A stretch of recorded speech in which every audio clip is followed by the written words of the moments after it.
Chaos, confusion, and a chilling reality for international students. The Trump administration this week further stepped up its fight against Harvard. Separately, it has also temporarily stopped visa interviews for foreign students coming to the US. Here's more in this report.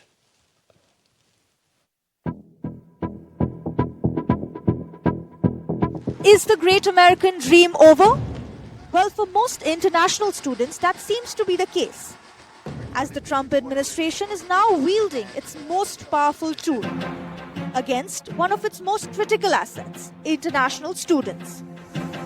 In its fight with academia, the White House has cracked down on students, from targeting Harvard's ability to enroll foreign students to revoking visas for Chinese students. While a federal judge has blocked Trump's ban on Harvard from enrolling foreign students, the crackdown doesn't end here. The president has now called for a cap on the percentage of foreign students at Harvard to 15%. They're not investing in Harvard and all of we are. So why would 31%, why would a number so big? I think, number one, I think they should have a cap of maybe around 15%, not 31%. We have people who want to go to Harvard and other schools. They can't get in because we have foreign students there. But I want to make sure that the foreign students are people that can love our country. Trump's move has expanded from seeking to eliminate anti-Semitism to targeting the entire foreign student population in the US, leaving millions of lives in limbo, with Indian students among the most impacted, followed by Chinese students. Well, I feel like at a place like this, no matter where you are, the people do make the place. Having different places and having different people to make that place is extremely important. I feel like it's something that should be reviewed. I just see how hard they work, how they, and a lot of times support their family as well. So yeah, I think that international students are part of what makes Harvard Harvard. So yeah, I think that they're definitely a big part of this school, and they're also, immigrants in general are a huge part of America. Meanwhile, across the globe, US embassies have reportedly been asked to stop scheduling appointments for student visas as it prepares to expand social media vetting for applicants. A move that could severely delay visa processing and hurt universities, for whom international students are critical for their finances. The State Department will now look into an applicant's social media activity and flag anything that they deem objectionable. The question that now remains, can America's most elite universities survive without international students? Or will Trump's crackdown bring an end to the Ivy League dream? Now, as we heard there, the US is set to be pausing all new visa interviews of prospective students hoping to study in the States. However, those who have already secured a visa interview are not affected. The move comes as the Trump administration is set to be further expanding its social media vetting process. Since 2019, visa applicants have provided social media information, but no details on how a visa could now be rejected based on this new stepped-up screening. Some reports say it could be whatever the government finds inflammatory, such as perhaps taking part in an anti-Israel rally. Based on that, critics question if even posting a picture of, say, the humanitarian situation in Gaza could mean trouble.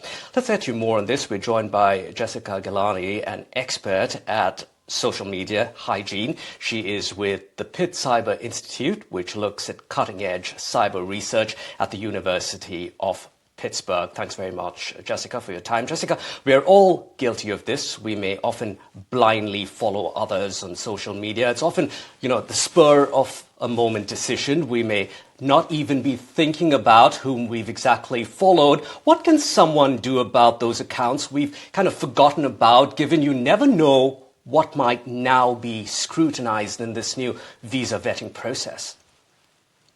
It's very tricky because the third-party services that are available actually violate the terms of service for many of the social media platforms that people use. So while there are options, there are tools that you can download to try to help with the management of this, it's technically in violation of the rules for platforms like Instagram, for example. And what that could mean is if you're caught using those, you could have your account disabled or revoked. In fact, the software program, the contractor that the government agencies are using to scrape people's accounts may in fact be in violation of a lot of the terms of service for these platforms. So other what's the things that you option can then? do. Oh, sorry. Go ahead. Sorry. Go ahead. So other things you could do might just be like the old way of manually having to do it. It's not easy.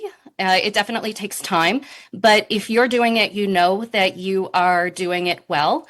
Of course, the things that we put on the internet have longevity, and the data from those posts and that following is available. It's just a matter of whether or not the government agencies that are vetting these accounts and the social media of these visa applicants want to take that extra step and have the wherewithal to request the information from the platform companies.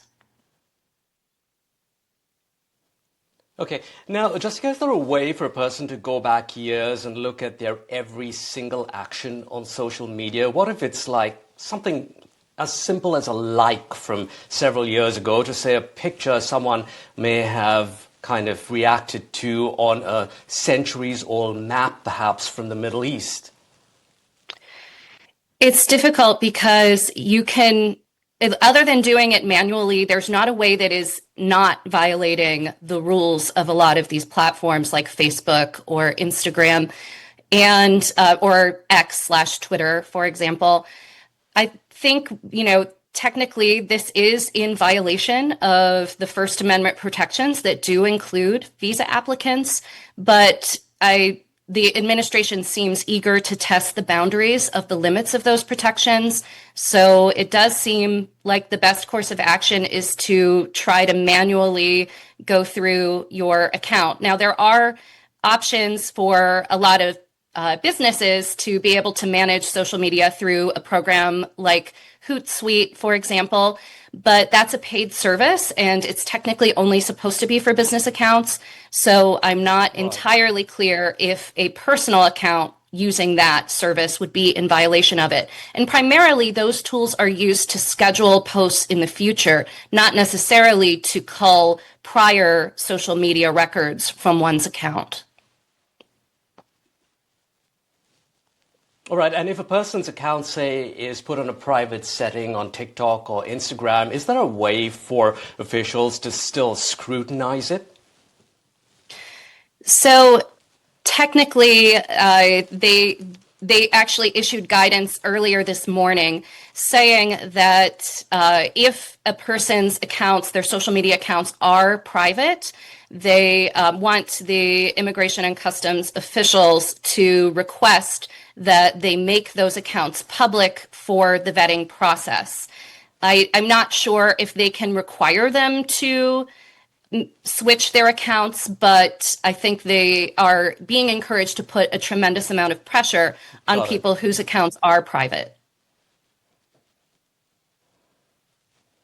So it seems like a lot of hard work to scrub yourself off the internet if you want to.